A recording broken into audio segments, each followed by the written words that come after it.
Hello বন্ধুরা, তোমরা সবাই কেমন আছো? আশা করি ভিডিওটা দেখে বুঝতেই পারছো আজকে তোমাদের সাথে শেয়ার করব অনুষ্ঠান বাড়ির মতো পটল চিংড়ি। চলো দেরি না করে পুরো রেসিপিটা দেখে নেওয়া যাক। এখানে দেখো বাজার থেকে আমি বেশ কিছু পরিমাণে চিংড়ি মাছ নিয়ে নিয়েছি। চিংড়ি মাছগুলোকে ভালো করে ধুয়ে ছাড়িয়ে পরিষ্কার করে নেব। চলো দেখা যাক। এই দেখো চিংড়ি মাছগুলো ছাড়ানো হয়ে গেছে। এবার এতে আমি নুন আর হলুদ দিয়ে ভালো করে চিংড়ি মাছগুলোকে মাখিয়ে নেব। নিয়ে চিংড়ি মাছগুলোকে নুন হলুদ মাখানোর পর বেশ কিছুক্ষণ টাইম আমি রেখে দেব ম্যারিনেট হওয়ার জন্য। অন্যদিকে চলো দেখা যাক আমি কি কেটে নিয়েছি। এখানে দেখো আমি ট্যাচা করে সামান্য কিছু খোসা রেখে পটলগুলোকে কেটে নিয়েছি। আর নিয়েছি ডুমো করে কেটে রাখা আলু, লঙ্কা, কুচনো টমেটো আর কিছুটা পেঁয়াজ কুচি। এদিকে আদা রসুন পেস্ট নিয়ে নিয়েছি, জিরে গুঁড়ো, হলুদ গুঁড়ো, লঙ্কার গুঁড়ো আর ধনে গুঁড়ো। চলো এবার দেখা যাক। প্রথমে কড়ার মধ্যে আমি সাদা তেল দিয়ে দিচ্ছি বেশ কিছুটা পরিমাণে। সাদা তেলটা গরম হওয়া পর্যন্ত আমি অপেক্ষা করব। দেখো সাদা তেলটা গরম হয়ে গেছে আর ধোঁয়াও বেরিয়ে গেছে। এরপর আস্তে করে কেটে রাখা পটলগুলোকে আমি দিয়ে দেব তেলের মধ্যে। প্রতিটা পটল এর মধ্যে আমি আস্তে আস্তে করে ছেড়ে দেব। দিয়ে খুন্তি দিয়ে নাড়াচাড়া করতে থাকবো বেশ কিছুক্ষণ ধরে। পটলগুলোকে আমি হালকা করে ব্রাউন কালার করে ভেজে নেব। খুব কড়া করে ভাজবো না, হালকা করে ভাজবো। দেখো আমার পটলগুলোতে হালকা সোনালি কালার চলে এসছে। এরপরে পটলগুলোকে ভাজা হয়ে গেলে আমি একটা পাত্রের মধ্যে তুলে নেব। তোলা হয়ে গেছে। এবার ওই তেলের মধ্যেই আমি আরেকটু বেশ কিছুক্ষণ পরিমাণে তেল দিয়ে চিংড়ি মাছগুলোকে ভেজে নেব। দেখতেই পাচ্ছ আমি এখানে 500 গ্রাম মতো চিংড়ি মাছ নিয়েছি। নিয়ে আমি তেলের মধ্যে দিয়ে দিয়েছি। ভাজা হওয়া পর্যন্ত অপেক্ষা করব। খুব কড়া করে চিংড়ি মাছগুলোকে ভাজবো না, হালকা সোনালি কালার হলেই আমি চিংড়ি মাছগুলোকে তুলে নেব।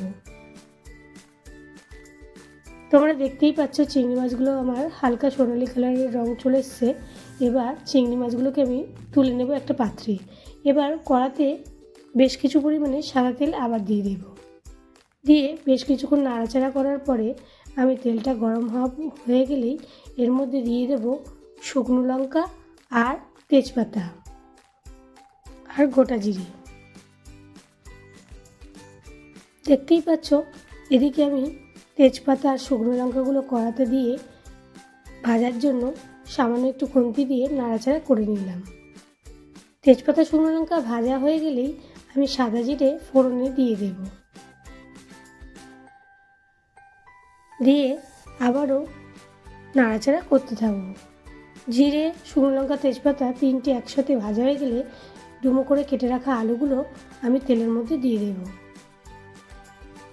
প্রতিটা আলু দেওয়া হয়ে গেলে একে একে করে আমি খুন্তি দিয়ে নাড়াচাড়া করতে থাকব যতক্ষণ না পর্যন্ত আলুগুলো ভাজা হয়। আমি অপেক্ষা করব আর সামান্য পরিমাণে একটু নুন দিয়ে দেব।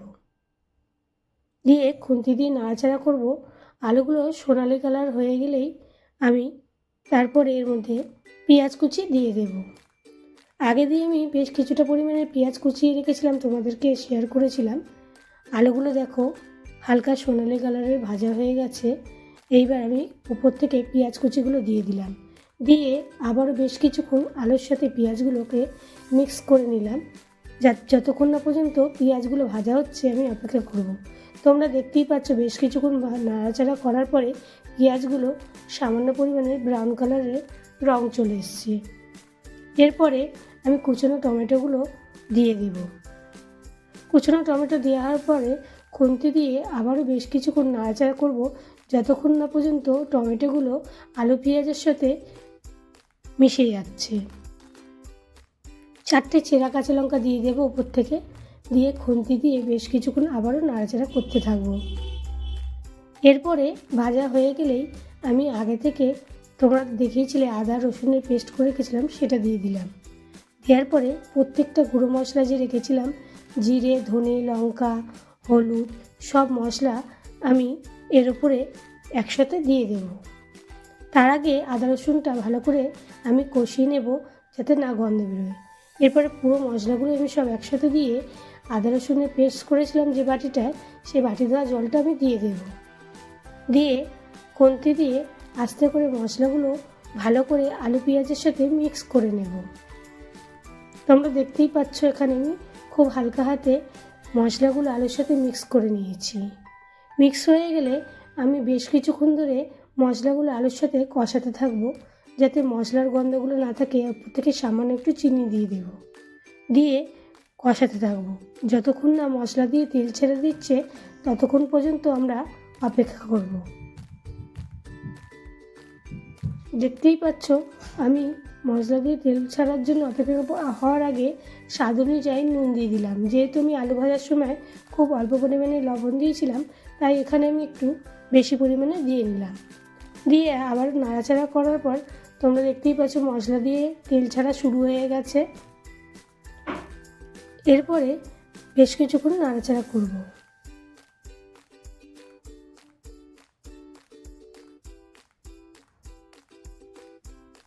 ভেজে রাখা পটলগুলো আমি এর মধ্যে দিয়ে দেব। মশলা কষানো আমার রেডি। ভেজে রাখা পটলগুলো আমি একে একে করে সব দিয়ে দেব। দিয়ে আবারও মশলার সাথে ভালো করে পটলগুলোকে মিক্স করে নেব। খুব হালকা হাতে নাড়তে হবে, কারণ আমি পটলগুলোকে ভালোভাবে তোমরা দেখেছিলে ভেজে নিয়েছিলাম। পটলগুলো খুব নরম হয়ে গেছে, যাতে ভেঙে না যায়, তাই খুব হালকা হাতে নাড়াচাড়া করতে হবে। অন্যদিকে চিংড়ি মাছ ভাজাগুলো ছড়িয়ে দিতে হবে, দিয়ে আবারও ভালো করে পটল আলুর সাথে মিক্স করে নিতে হবে। আমি একটা পাত্রে উষ্ণ গরম জল করতে দিয়েছি। তোমরা যে কোনো রান্নাতেই গরম জল ব্যবহার করবে, এতে রান্নার একটা অন্য স্বাদ চলে আসে।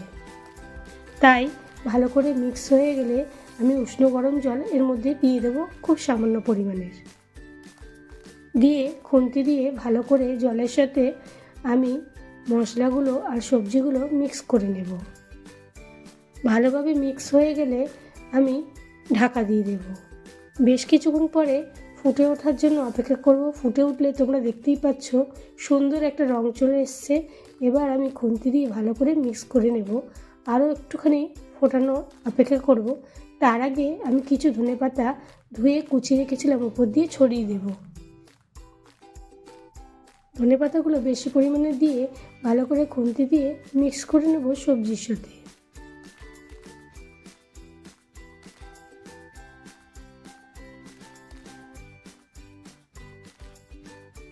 বেশ কিছুক্ষণ ফুটে উঠলে সানরাইজের গরম মশলা আমি এখানে দিয়ে দেব। তোমরা চাইলে গরম মশলা বেটে দিতে পারো। দিয়ে আবারও খুন্তি দিয়ে ভালো করে গরম মশলাগুলো মিক্স করে নেব। এরপরেই আমার রেডি হয়ে গেছে অনুষ্ঠান বাড়ির মতো পটল চিংড়ি। এরপরে ওপর থেকে সামান্য পরিমাণে ঘি দিয়ে ছড়িয়ে